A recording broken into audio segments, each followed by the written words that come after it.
Okay,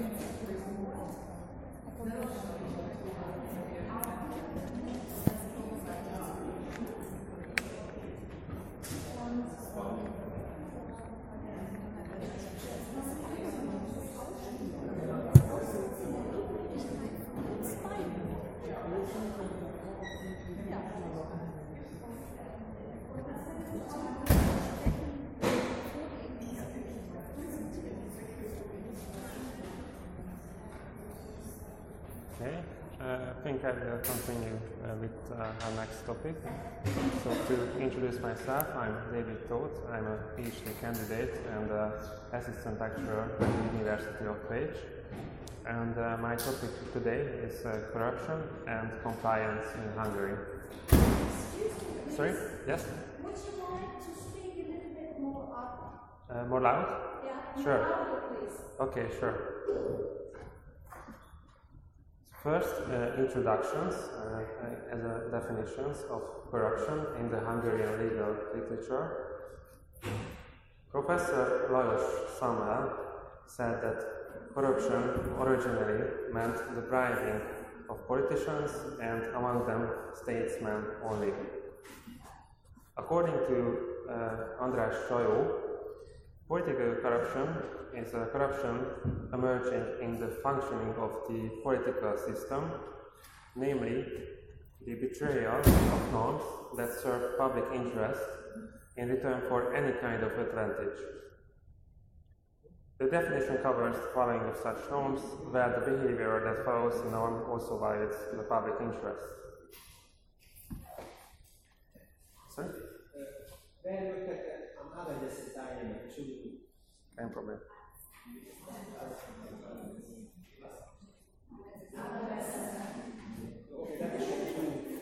Okay. Hát az a maximum. Jó, tovább. Az a max. De nem tudok. Sorry. So, an overall trait of political corruption is that it has not changed throughout the ages. Characteristically, all governments make unbelievable efforts to cover up their own activities of corruption, said Professor László Lengyel. And Zoltán Márki sees the genesis of corruption as a device that enables administration to put aside the principles and the rules of law. According to Marian Kranitz, corruption is an umbrella term, or in other words, collective term, and the most important elements of corruption are a complex, uniquely structured social phenomenon with 3 levels of implementation. The different phenomenon levels represent different but also directly related qualities. And what are these 3 elements? At the general level, corruption is a determinant historical and political product of social and economic conditions, the social mass phenomenon. The second level is the specific level. At the specific level, corruption is the actions that are significantly associated with a particular social group. At an individual level, corruption is a social interaction motivated by the need for mutual financial gains, which requires a passive and an active participant. So this is the definition from Professor Marian Kranitz. There are 4 forms of corruption in Hungary, at least according to the Hungarian Criminal Code, which was adopted in 2012, the Act 100 of 2012, and came into effect in 2013, 1st of July. And this changed the title of the crimes containing these corruption crimes. Before that it was crimes against public trust, now it's corruption crimes. But it has no definition of corruptions, it only deals with the 4 forms of the crime. So let's look at one by one. Active economic corruption is the first one. Any person who gives or promises unlawful advantage to a person working for or on behalf of an economic operator to induce him to breach his duties is guilty of a felony. The passive economic corruption, according to the statutory provisions, any person who requests or receives an unlawful advantage in connection with his activities performed for or on behalf of an economic operator, for himself or for a third party, or accepts a promise of such an advantage, is guilty of a felony. And of course, the political corruption is also punishable. It's called the active corruption of public officials. It's very similar, only the actor is different in this situation, and in the passive corruption of public officials as well. What is compliance? Compliance, according to the dictionary, the action or fact of complying with a wish or a command or a rule. And to comply is a verb, and act in accordance with a wish or a command. In this case, the term refers to the agreement with the statutory requirements of a particular field of activity. This is often complemented by a number of supervisory regulations laid down by the authorities. According to George, the concept of compliance can be described in a broader sense as to comply with the internal regulation of a company, to legal, supervisory, industry-specific and autonomous standards. The business sector needs a well-functioning legal security and a protection against corruption, piracy, cartel agreements, corporate espionage, and unfair competition. The corporate compliance is not found in one legal norm, but from many different rules altogether. Thus, it can be found in court judgments and court practice, trade customs, and the general principles of law. The most important regulation of compliance includes the antitrust law, the data protection, and the prohibition of corruption, discrimination, copyrights, and infringements. And usually the business corporations tries to include a compliance unit in their business, and the task of enterprise compliance unit can be summarized in the following points: counseling and support on any compliance issues in order to follow the legal standards, and most importantly, controlling that the legal standards are followed by the company. There are, of course, tasks and responsibility of this compliance unit. From a mixture of preventive and suppressive elements, it seems that the compliance agency could be rightly called the company's home police. The compliance agent is a confidential job. The content and the extent of liability may be determined depending on what specific duties and functions are delegated to the compliance officer. And he can only be held criminally liable for criminal offences committed within the company when the court is convinced that it would have been able to prevent the commission of the offence through compelling behaviour. And there are many good examples of Hungarian companies with public anti-corruption and compliance booklets. Here we can see from Coca-Cola and Tenor, which is a networking company. And this is a good progress, but often the law in books and the law in action can split away and can be very different in the practice. So let's look at the corruption exactly in Hungary. What is the situation generally? And I would like to introduce you the CPI, the Corruption Perception Index from the Transparency International. Political corruption may appear in several forms, such as corruption between the public sphere and the political sphere, corruption between the private sector and the political sphere, and corruption between politicians. In Hungary, undoubtedly, one of the most slippery politically corrupted zones is the field between the private sector and the political sphere. Furthermore, in the world of public procurement. And the Corruption Perception Index in 2017, according to the Transparency International, this is an index which ranks 180 countries and territories by their perceived levels of public sector corruption, according to experts and business people. This uses a scale of 0 to 100. 0 is a highly corrupted country, and 100 is a very clean country which is not corrupt at all. In 2017, the index found that more than 2/3 of countries score below 50, and the average score was 43. Unfortunately, this is the same trend as always, so it's nothing new. And here you can see this scale, and I showed some examples.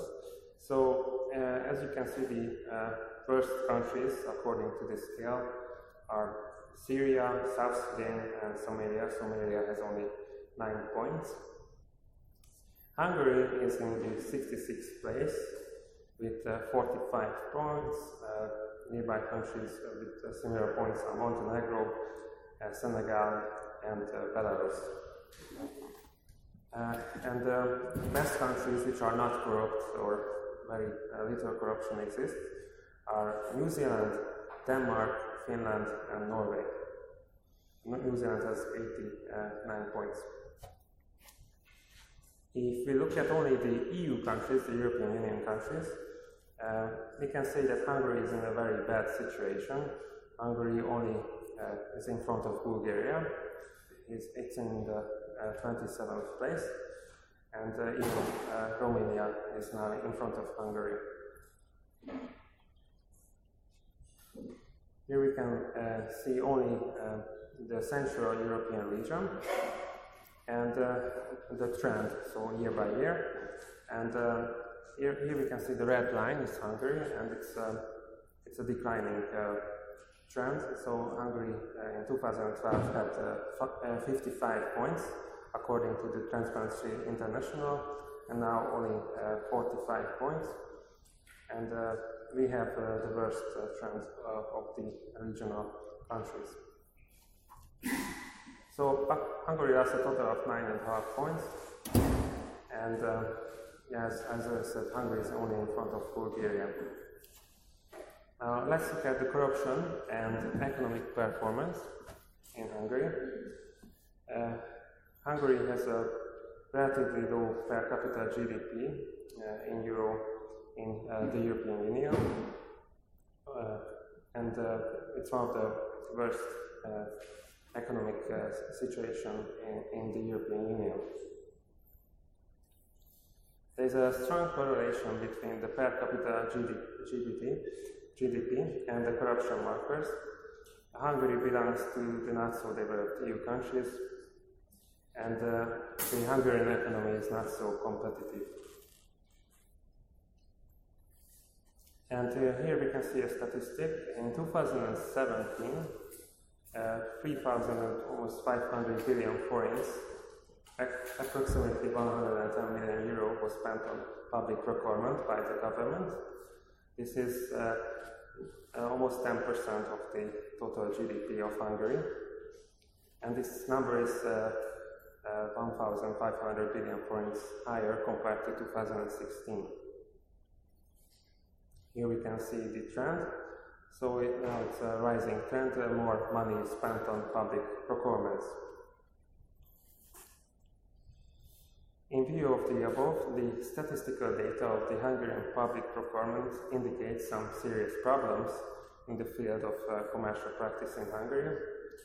In these procedures, the competition is limited, and the procedures where there is only one tenderer is high, almost 30%, and this is much higher compared to European Union countries, the averages in the EU is 17%.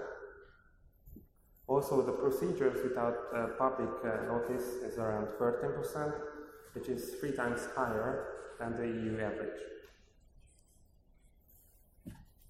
Furthermore, there are problems regarding distribution and the awarding of public procurement, and the Transparency International highlighted that Mr. Lőrinc Mészáros, the major of Fairtruth, owned only 35 billion forints and thus became the 28th place in the Forbes list in 2016, but in 2017 he reached the 8th place and now owns 106 billion forints, because he won almost a big majority of these public procurement procedures. And finally, corruption in practice and summary. If we look at the numbers of registered crimes in Hungary, we are in a very good situation if we just look at the statistics. So there are very few crimes. Almost every year we have around 300,000 or 400,000 crimes, mostly theft, and there are only below 100 economic corruption and below 1,000 political corruption every year. So there is a big latency in corruption in Hungary. The low number of criminal procedures can be explained by the fact that most of these procedures start after a civil denouncement. As Professor László Korinek found out during his latency research, the citizen is the eye of law. And in case of political corruption, the willingness to denounce is extremely low. According to Professor Marian Kranitz, she quoted the statistics referring to the rate of corruption cases and the relation to the whole number of criminal cases tragicomical. And even if we add up our knowledge of political corruption gained from the perception index and the criminal statistics, we cannot say that we are familiar with the whole spectrum of political corruption. One of the crucial problems of corruption in Hungary comes from the malfunction of our economic system. As previously in socialism before 1990, the lack of products and services caused corruption. Today, overproduction is the main cause. But even the CPI index can be criticized because it has a subjective nature. It's only capable of providing certain guidelines regarding contamination in each country. Subjective scale is not really appropriate for the analysis of such an objective phenomenon as corruption, which is closely connected to the fragments of economy, bureaucracy, and authority. Also, the CPI index is a labeling effect, which means that it puts either a positive or a negative label on the given country. Furthermore, this labeling itself works as a generative factor. A country with a small level of corruption will be even clearer, and a country contaminated with the corruption will become even more corrupt. And we also have to mention that there are historical reasons for corruption in Hungary. So the collapse of communism created a spectacular opportunities for corruption throughout the post-communist region, not just in Hungary, but in Central Europe as well. Put most simply, the end of the communist system created a vacuum that necessitated rewriting the rules of the economy and the state. Thus, in power, in early years could write those rules to benefit themselves. And even when adequate rules were written, actors could rely on political connections, dysfunctional state institutions, and corrupt judiciaries to perpetuate corrupt practice and prevent prosecution. And corruption has been highest in the states where a narrow group of elites initially governed with little political competition from other political forces and with little effective scrutiny from the media and civil groups, not just in Hungary but in Central Europe.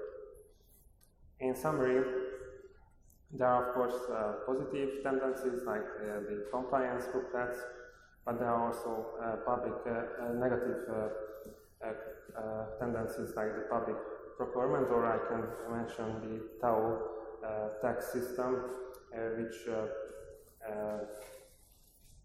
prefers the big sport clubs unjustly. The fight against economic political corruption seems to be an unending war, and success will come only after a long time. Thank you for your attention.